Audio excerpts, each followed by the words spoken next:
കുറച്ച് നിമിഷങ്ങൾക്കകം ഋഷി വീടിന്റെ മുൻവാതിൽ പതുക്കെ തുറന്ന് പുറത്തേക്ക് വന്നു. ചുറ്റും നോക്കി ആരും കാണുന്നില്ലെന്ന് ഉറപ്പ് വരുത്തി അവൾ വേഗം ഗേറ്റിനടുത്തേക്ക് നടന്നു. പകുതി ഇരുട്ടിലും ക്രിസ്റ്റി അവളെ തന്നെ നോക്കി കണ്ണു നട്ട് നിൽക്കുകയാണ്. ഗേറ്റിനടുത്തെത്തിയ ഋഷു ക്രിസ്റ്റിയുടെ നിപ്പ് കണ്ടതും അന്തം വിട്ടുപോയി. കണ്ണുകളൊക്കെ ചുവന്ന് ഒരുമാതിരി ഇളിച്ചുകൊണ്ട് നിൽക്കുന്ന ക്രിസ്റ്റി ചായനെ അവൾ ജീവിതത്തിൽ ആദ്യമായിട്ടാണ് കാണുന്നത്. അവനാണെങ്കിൽ ഒരു ഷോർട്ട്സും ബനിയനുമായിരുന്നു വേഷം. എന്താടാ ഇതെന്തൊരു കോലവാ. അവനെ ഒന്ന് നോക്കിയതിന് ശേഷം റിയാന്റെ മുഖത്തേക്ക് നോക്കി അവൾ സംശയത്തോട് ചോദിച്ചു. ഞാനെന്ത് ചെയ്യാനാ? ഇങ്ങേർക്ക് നിന്നെ ഈ പാതിരാത്രി കണ്ടില്ലെങ്കിൽ ഉറക്കം വരില്ല എന്ന് പറയുമ്പോൾ പിന്നെ കൊണ്ടുവന്നല്ലേ പറ്റൂ. റയാൻ കൈമലർത്തി കാണിച്ചുകൊണ്ട് അവളോട് പറഞ്ഞു. നീ ഇങ്ങോട്ട് നോക്കിയേ, നിന്റെ വരവൻ കാത്ത് നിൽക്കുമായിരുന്നു. റയാൻ അവനെ കാണിച്ചു കൊടുത്തുകൊണ്ട് പറഞ്ഞു. ക്രിസ്റ്റി അപ്പോഴും അവളുടെ മുഖത്തേക്ക് നോക്കി ഇളിച്ച് കാണിച്ചുകൊണ്ട് നിൽക്കുകയായിരുന്നു. ഈ നിപ്പ് കണ്ട പറയോ, പണ്ട് നിന്നെ വെറുപ്പിച്ചു കൊണ്ടിരുന്ന കടുവയായിരുന്നു ഇങ്ങേരെന്ന്. റയാൻ അവനെ കളിയാക്കുന്നത് പോലെ ഋഷുവിൻ്റെ മുഖത്തേക്ക് നോക്കി ചോദിച്ചതും ക്രിസ്റ്റി അവനെ ഒന്ന് കൂർപ്പിച്ചു നോക്കി. ഇങ്ങേർക്ക് ഇങ്ങനൊരു മുഖം കൂടി ഉണ്ടായിരുന്നോ? ഋഷു പതിയെ റയാൻ്റെ മുഖത്തേക്ക് നോക്കി ചോദിച്ചു. എൻ്റെ മോള് വായോ. അവൻ കൈകൾ നീട്ടി അവൾക്ക് നേരെ നടക്കാനാഞ്ഞു. എങ്ങോട്ടായി തള്ളിക്കയറി വരുന്നേ? ഇജാനൊന്ന് പോയേ. വെറുതെ നാട്ടുകാരെ കൊണ്ട് ഓരോന്ന് പറയിപ്പിക്കാൻ. പപ്പയോ ചേട്ടായോ ആരെങ്കിലും ഇരുന്നിട്ട് പ്രശ്നമാകും. അന്ന് കുറേ എണ്ണ ഇവിടെ കയറി വന്ന പ്രശ്നം ഉണ്ടാക്കിയത് മറന്നു പോയിട്ടില്ലല്ലോ. ഇനി അതുപോലൊരു സംഭവം ഉണ്ടാകരുതെന്നാണ് പപ്പ പറഞ്ഞിരിക്കുന്നത്. 2 ആഴ്ച കഴിഞ്ഞ് ഞാൻ അങ്ങോട്ട് തന്നെയല്ലേ വരാൻ പോകുന്നത്. അവൾ അവനെ തള്ളി മാറ്റിക്കൊണ്ട് പറഞ്ഞു. എടി, നീ ഇപ്പം എന്ത് പറഞ്ഞാലും അങ്ങേരുടെ തലയിലോട്ട് അതൊന്നും കയറാൻ പോകുന്നില്ല. റയാൻ അവളുടെ മുഖത്തേക്ക് നോക്കി. അവളാണെങ്കിൽ ഇടയ്ക്കിടയ്ക്ക് ചുറ്റിനും നോക്കുന്നുണ്ട്, ആരെങ്കിലും കാണുന്നുണ്ടോ എന്ന്. എൻ്റെ ക്രിസ്റ്റിച്ച, നമുക്ക് നാളെ വിശദമായിട്ട് സംസാരിക്കാം. ഇപ്പം രാത്രി പോവാൻ നോക്ക്. അവൾ വീണ്ടും ദയനീയമായി അവനെ നോക്കി പറഞ്ഞു. എന്നാൽ ക്രിസ്റ്റി അതൊന്നും കേൾക്കുന്ന മട്ടേ ഇല്ലായിരുന്നു. അവൻ അവളുടെ അടുത്തേക്ക് ഒരു ചുവട് മുന്നോട്ട് വെച്ചതും കാലിടറി വീഴാൻ പോയി. ഋഷുവും റയാനും കൂടി പെട്ടെന്ന് അവനെ താങ്ങിപ്പിടിച്ചു. എൻ്റെ പൊന്ന് ക്രിസ്റ്റി ചായോ, ഒന്ന് അടങ്ങ്. ഋഷു അവനെ ദേഷ്യത്തോടെയും അതേസമയം സ്നേഹത്തോടെയും നോക്കി പറഞ്ഞു. എനിക്ക് എനിക്ക് നിന്നെ കാണണമായിരുന്നു ഋഷു, അതാ ഞാൻ. ക്രിസ്റ്റി കൊച്ചുകുട്ടികൾ പരാതി പറയുന്നത് പോലെ അവളുടെ മുഖത്തേക്ക് നോക്കി. അവൻ്റെ ആ അവസ്ഥ കണ്ടപ്പോൾ ഋഷുവിന് ദേഷ്യത്തിനിടയിലും ഉള്ളിലൊരു ചിരി പൊട്ടിമുളച്ചിരുന്നു. ഇതിനെ ഇനി ഞാൻ എന്ത് ചെയ്യണം റയാൻ? അവൾ റയാൻ്റെ മുഖത്തേക്ക് നോക്കി ചോദിച്ചു. ഒരു കാര്യം ചെയ്, ഇങ്ങേരുടെ രാത്രിയിൽ ആഗ്രഹമല്ലേ, ഇന്ന് നിൻ്റെ ഒപ്പം തന്നെ ഇരിക്കട്ടെ. ഞാൻ നാളെ വന്ന് വിളിച്ചുകൊണ്ട് പോയിക്കോളാം. അല്ലാതെ ഇതെൻ്റെ കൂടെ തിരിച്ചു വരുമെന്ന് എനിക്ക് തോന്നുന്നില്ല. അവൻ ചിരിച്ചുകൊണ്ട് അവളോട് പറഞ്ഞു. എടാ, അപ്പം നീയോ? ഋഷു കണ്ണും തള്ളി ചോദിച്ചു. ഞാൻ വീട്ടിലേക്ക് പോവാ. വെളുപ്പിന് ഞാൻ വരാം. അപ്പോൾ ഇങ്ങേരെയും കൂട്ടി ഞാൻ പൊയ്ക്കോളാം. ഇപ്പോൾ ഇങ്ങേര് നിൻ്റെ കൂടെ കൊണ്ടുപോയിക്കോ. ഇല്ലെങ്കിൽ ഈ പാതിരാത്രി നിൻ്റെ ഈ കടുവ ഇവിടെ കിടന്ന് ബഹളം ഉണ്ടാക്കി നാട്ടുകാരെ മൊത്തം ഉണർത്തും. റയാൻ പ്ലാൻ പറഞ്ഞു. കടുവ നിൻ്റെ അപ്പൻ. അത് കേട്ടതും ക്രിസ്റ്റി അവൻ്റെ മുഖത്തേക്ക് നോക്കി പറഞ്ഞു. ആ അതെ, എൻ്റെ അപ്പൻ. റയാൻ അത് ശരിവെക്കുന്നത് പോലെ തിരികെയും പറഞ്ഞു. അവർ രണ്ടുപേരും പരസ്പരം സ്വന്തം അപ്പനെ വിളിക്കുന്നത് കേട്ട് ഋഷുവിന് ചിരിയും വന്നു. പാപ്പൻ അവിടെ കിടന്ന് ഉറങ്ങിക്കോട്ടെ, വെറുതെ രണ്ടും കൂടി പ്രാഗി എഴുന്നേൽപ്പിക്കണ്ട. അവൾ ചിരിച്ചു. എങ്കിൽ നീ ഇങ്ങനെ കൂട്ടിക്കൊണ്ട് പൊയ്ക്കോ. റയാൻ അവളെ നോക്കി വീണ്ടും പറഞ്ഞു. എൻ്റെ ഈശോയെ, പപ്പ എങ്ങാണോ അറിഞ്ഞ? ഋഷു നെഞ്ചത്ത് കൈവച്ചു. അറിയാതെ നോക്കേണ്ടത് നിന്റെ ചുമതലയാ. ദാ പിടിച്ചോണ്ട് പൊയ്ക്കോ നിന്റെ കെട്ടിയോനെ. റയാൻ അവളെ കളിയാക്കിക്കൊണ്ട് പറഞ്ഞു. വാ മോളെ. ക്രിസ്റ്റി അവളുടെ കയ്യിൽ പിടിച്ചു. ക്രിസ്റ്റിയുടെ ഭാഗത്തു നിന്നും ആദ്യമായിട്ടായിരുന്നു അങ്ങനെയൊക്കെ ഒരു രീതി അവൾ കാണുന്നത്. അതുകൊണ്ട് തന്നെ അവൾക്കതൊക്കെ ഒരു അത്ഭുതമായിട്ടാണ് തോന്നിയത്. റയാൻ, നീ നേരം വെളുക്കുമ്പോഴേക്കും വരണേ. അവൾ വീണ്ടും അവനെ ഓർമ്മിപ്പിച്ചു. ഓ, ഞാൻ എത്തിക്കോളാം. നീ ക്രിസ്റ്റിച്ചാനെ അകത്തേക്ക് കൊണ്ടുപോകാൻ നോക്ക്. റയാൻ വണ്ടിയുടെ അടുത്തേക്ക് നടന്നു. ഋഷു ചുറ്റിനും നോക്കി ആരുമില്ലെന്ന് ഉറപ്പുവരുത്തി. ക്രിസ്ത്യൻ താങ്ങി പിടിച്ച് അതീവ രഹസ്യമായി വീട്ടിനകത്തേക്ക് കയറി. പപ്പയുടെയും മമ്മിയുടെയും മുറിയുടെ മുന്നിലൂടെ പോകുമ്പോൾ അവളുടെ നെഞ്ചിടിപ്പ് ഉയർന്നു കേൾക്കുന്നുണ്ടായിരുന്നു. പക്ഷെ അവരൊക്കെ നല്ല ഉറക്കമായതുകൊണ്ട് തന്നെ ഇതൊന്നും അറിഞ്ഞിരുന്നില്ല. അതിസാഹസികമായി അവൾ അവനെയും കൊണ്ട് സ്വന്തം മുറിയിലെത്തി വാതിലകത്തു നിന്നും പൂട്ടി. കട്ടിലേക്ക് ക്രിസ്റ്റി ഇരുത്തിയതും അവൻ ഋഷുവിൻ്റെ കൈകളിൽ ബലമായിട്ട് പിടിച്ചു വലിച്ച് അവളെയും കട്ടിലേക്കിട്ടു.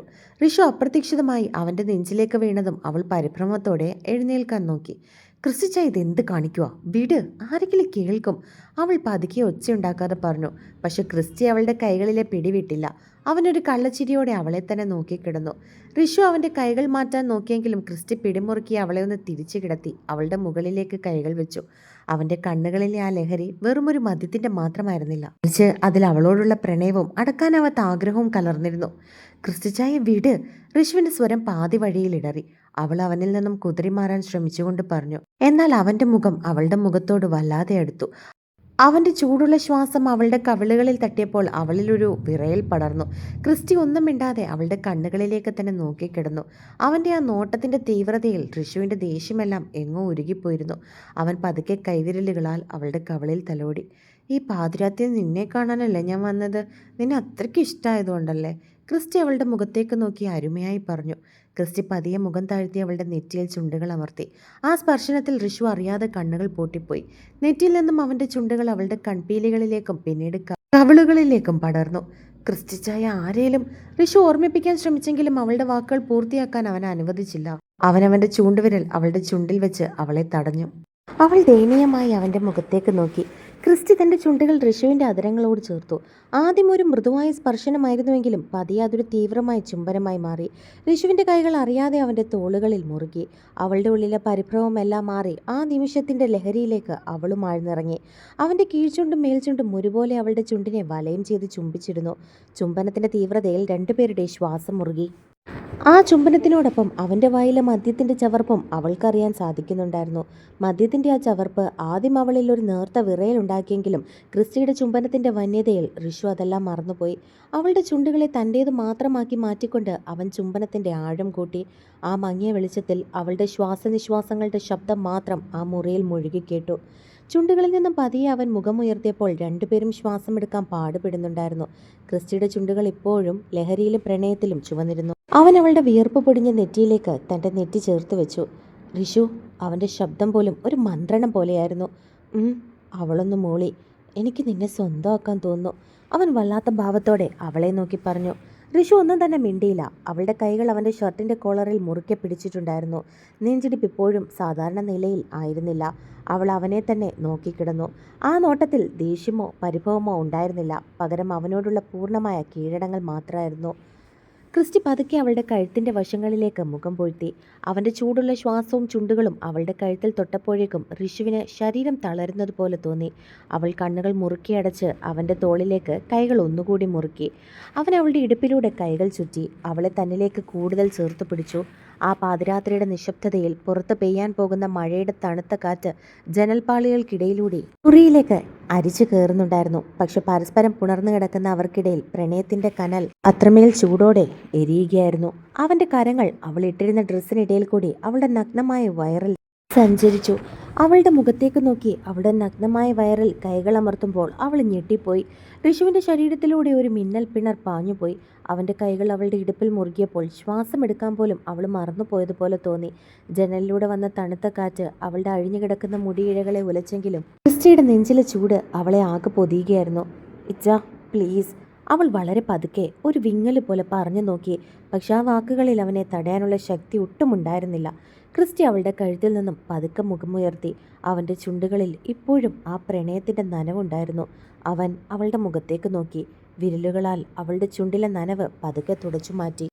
ക്രിസ്റ്റിയുടെ ശരീരം തന്നിൽ നിന്ന് മായഞ്ഞു തുടങ്ങിയെന്ന് ഋഷുവിന് തോന്നിയെങ്കിലും പെട്ടെന്നാണ് അവൻ വീണ്ടും അവളുടെ ഇടുപ്പിലെ പിടിമുറുക്കിയത്. ഉറക്കത്തിലേക്ക് വീഴാൻ അവൻ തയ്യാറായിരുന്നില്ല. അവൻ മുഖമുയർത്തി അവളുടെ കണ്ണുകളിലേക്ക് തന്നെ നോക്കി.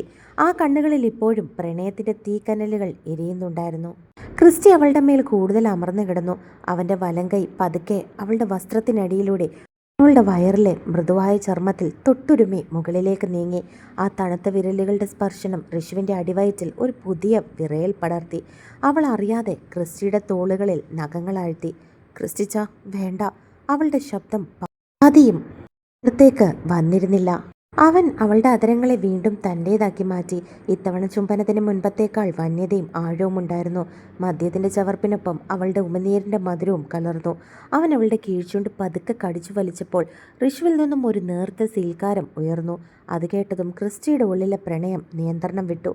അവളുടെ ഒരു കൈ അവൻ്റെ കൈവിരലുകളാൽ കട്ടിലേക്ക് ചേർത്ത് പിടിച്ചു. മറുകൈ കൊണ്ട് അവൻ അവളുടെ അഴിഞ്ഞുലഞ്ഞ മുടികൾക്കിടെ അവൻ്റെ കൈവിരലുകൾ ഓടിച്ചു.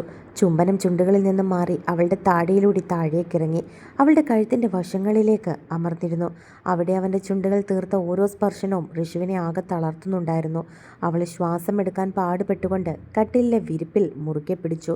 ക്രിസ്റ്റി അവളുടെ കഴുത്തിൽ ചെറിയ ചുംബനങ്ങൾ നൽകിക്കൊണ്ട് പതുക്കെ അവളുടെ കോളർ ബോണിലേക്ക് മുഖം പൊഴുത്തി. എൻ്റെ ജീവനാടി നീ. അവൻ്റെ ചൂടുള്ള ശ്വാസം അവളുടെ ചർമ്മത്തിൽ തട്ടിയപ്പോൾ ഋഷുവിനെ തൻ്റെ ചുറ്റുമുള്ള ലോകം മുഴുവൻ കറങ്ങുന്നത് പോലെ തോന്നി. അവൾ പൂർണ്ണമായും അവനിലേക്ക് അലിഞ്ഞു ചേർന്നു. അവളുടെ ചൂടേറ്റ് അവൻ്റെ കണ്ണുകൾ അടഞ്ഞുപോയി. പതിയെ അവൻ ഉറക്കത്തിലേക്ക് വീണു. അവൾ അപ്പോഴും ഒരു പുഞ്ചിരിയോടെ അവൻ്റെ തലയിൽ തലോടിക്കൊണ്ടിരിക്കുകയായിരുന്നു. രാത്രിയിൽ എപ്പോഴോ കണ്ണു തുറന്ന ഷീതു ആലോചിക്കുകയായിരുന്നു അവളുടെ ജീവിതത്തിൽ നടന്ന ഓരോ കാര്യങ്ങളും. ചില ഓർമ്മകളിൽ അവളുടെ ചുണ്ടിൽ ഒരു ചെറിയ പുഞ്ചിരി സമ്മാനിച്ചപ്പോൾ മറ്റു ചിലത് നെഞ്ചിലൊരു കനൽ പോലെ വന്ന് തെറിച്ചു. അപ്രതീക്ഷിതമായി ജീവിതത്തിലേക്ക് വന്ന ചില മനുഷ്യർ, വിചാരിക്കാത്ത നേരത്ത് സംഭവിച്ച വലിയ വലിയ മാറ്റങ്ങൾ, തകർന്നു പോകുമെന്ന് കരുതിയ നിമിഷങ്ങളിൽ നിന്ന് അതിജീവിച്ച് കയറിയത്. അങ്ങനെയെല്ലാം സ്വന്തം ജീവിതം ഇത്രയും നാടകീയമായി മാറി മറിയുമെന്ന് അവൾ ഒരിക്കലും കരുതിയിരുന്നില്ല. ഒരുപാട് ചോദ്യങ്ങളും അതിലേറെ തിരിച്ചറിവുകളും നൽകിയ ആ ഭൂതകാലത്തെക്കുറിച്ച് ഓർക്കുംതോറും അവളുടെ ഉള്ളിലൊരു ദീർഘനിശ്വാസം ഉതിർന്നു വീണു. നേരം പുലരാൻ ഇനി മണിക്കൂറുകൾ ബാക്കിയുണ്ട്. എന്നാൽ അവൾക്ക് ഉറക്കം വന്നിരുന്നില്ല. അവൾ താഴേക്ക് പോകാം, മമ്മി ഉണർന്നു കാണുമെന്ന് കരുതി അവിടെ നിന്നും എഴുന്നേൽക്കാൻ തുടങ്ങിയതും അവൻ്റെ ബലിഷ്ഠമായ കൈകൾ അവളുടെ മുകളിൽ വെച്ച് കമഴ്ന്നു കിടന്നുറങ്ങുകയാണവൻ. അത് പതിയെ മാറ്റി അവിടെ നിന്നും എഴുന്നേൽക്കാൻ തുടങ്ങി അവൾ. അവളുടെ ചെറിയ മാറ്റം പോലും മനസ്സിലാക്കുന്ന അവന് അവൾ തൻ്റെ അടുത്തു നിന്നും എഴുന്നേൽക്കുന്നതും മനസ്സിലായിരുന്നു. മദ്യത്തിൻ്റെ ആ ലഹരിയെല്ലാം വിട്ട് പൂർണ്ണ ബോധത്തിലേക്ക് തിരിച്ചെത്തിയ അവൻ തന്നിൽ നിന്നും അകന്നു മാറാൻ ശ്രമിക്കുന്ന ഷീതുവിനെയാണ് കണ്ടത്. അവൾ കട്ടിലിൽ നിന്നും എഴുന്നേൽക്കാനായിട്ട് ആഞ്ഞതും ചാർലി പെട്ടെന്ന് അവളുടെ കൈത്തണ്ടയിൽ പിടിച്ച് ഒരൊറ്റ വലി വലിച്ചു. അപ്രതീക്ഷിതമായ ആ വലിയിൽ ഷീതു വീണ്ടും അവൻ്റെ നെഞ്ചിലേക്ക് തന്നെ വന്നു വീണു. ഷീതു, അവൾ അവൻ്റെ അടുത്തേക്ക് തന്നെ തിരികെ ചെന്നതും അവൻ പതിയെ അവളുടെ കാതിൽ വിളിച്ചു. അവൾ സംശയത്തോടെ തല ചരിച്ചു വെച്ച് അവൻ്റെ മുഖത്തേക്ക് നോക്കി. എങ്ങോട്ടായി വെളുപ്പാങ്കാലത്ത് എഴുന്നേറ്റ് പോകുന്നത്? ചാർലിയുടെ ശബ്ദം വളരെ താഴ്ന്ന് ഒരു മന്ത്രണം പോലെ അവളുടെ കാതുകളിൽ പതിച്ചു. ഞാൻ ഉറങ്ങിയില്ലേ? അതിന് മറുപടി പറയാതെ അവൾ തിരികെ അവനോട് ചോദിച്ചു. നിന്റെ സാമീപ്യം എന്നിൽ നിന്നും അകന്നു പോയാൽ എനിക്കിത് മനസ്സിലാകും. അവൻ തിരികെ അവളോട് മറുപടി പറഞ്ഞു. ഞാൻ ഉണർന്നതാ, എനിക്ക് ഉറക്കം വരുന്നില്ല, അപ്പോൾ താഴേക്ക് പോകാമെന്ന് കരുതി. അവളും തിരികെ അവനോട് പറഞ്ഞിരുന്നു. എന്നാൽ ചാർലി അവളുടെ ഇടുപ്പിലൂടെ കൈകൾ ചുറ്റി അവളെ തന്നിലേക്ക് കൂടുതൽ മുറുക്കി പിടിച്ചു. നീ ഒരിടത്തേക്കും പോകണ്ട, അവൻ അവളുടെ കഴുത്തിൻ്റെ വശങ്ങളിലേക്ക് മുഖം പൂഴ്ത്തിക്കൊണ്ട് പറഞ്ഞു. അവൻ്റെ ചൂടുള്ള ശ്വാസം തട്ടിയതും ഷീതുവിൻ്റെ ശരീരത്തിലൂടെ ഒരു മിന്നൽ പിണർ പാഞ്ഞുപോയി. അവൻ അവളുടെ കവിളിലേക്ക് ചുണ്ടുകൾ ചേർത്തു. ഷീതു സംശയത്തോടെ അവൻ്റെ മുഖത്തേക്ക് നോക്കി. അവളുടെ നെറ്റിയിലേക്ക് വീണ് കിടന്ന മുടിയിഴകൾ പതുക്കെ മാറ്റിക്കൊണ്ട് അവൻ അവിടെ ആർദ്രമായി ചുംബിച്ചു. ചാർലി അവളെ തന്നിലേക്ക് കൂടുതൽ ചേർത്ത് പിടിച്ചുകൊണ്ട് കട്ടിലേക്ക് പതുക്കെ ചരിഞ്ഞു കിടന്നു. അവൻ അവളുടെ മുടിയിഴകളിലൂടെ വിരലോടിച്ചുകൊണ്ട് അവളുടെ മുഖത്തേക്ക് തന്നെ നോക്കി കിടക്കുകയായിരുന്നു. അവളും ആ നിമിഷം അവനെ തന്നെ നോക്കുകയായിരുന്നു. പെട്ടെന്ന് അവൻ അവളുടെ കൈകൾ കോർത്തു പിടിച്ച് കട്ടിലേക്ക് പതിയെ കിടത്തി. അവൻ മുകളിലും അവൾ താഴെയുമായി കിടന്നു. അവൻ്റെ കണ്ണുകൾ അവളിൽ നിന്നും പിന്മാറുന്നതേയില്ലായിരുന്നു. ഈ ദിവസങ്ങളിൽ അവർക്കിടയിലുണ്ടായിരുന്ന അകൽച്ചയും ദേഷ്യവും ആ ഒരൊറ്റ നിമിഷത്തിൻ്റെ തീവ്രതയിൽ ഇല്ലാതാവുകയായിരുന്നു. ചാർലി അവളുടെ മുകളിലേക്ക് പതുക്കെ ആഞ്ഞു.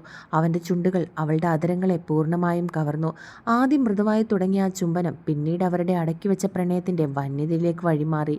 അവൻ്റെ കൈകൾ അവളുടെ വസ്ത്രങ്ങൾക്കിടയിലൂടെ ചർമ്മത്തിൻ്റെ ചൂടറിഞ്ഞ് മുൻപോട്ട് നീങ്ങിയപ്പോൾ ഷീതു അറിയാതെ തന്നെ കണ്ണുകൾ പൂട്ടി. അവൻ്റെ തോളുകളിൽ നഖങ്ങളാഴ്ത്തി. ഷീതു, എനിക്ക് നിന്നെ വേണം, ഇപ്പോൾ, ഈ നിമിഷം, അവൻ പതിയെ അവളുടെ കാതിൽ പറഞ്ഞതും അവൾ കണ്ണുകളെ വലിച്ചു തുറന്നു.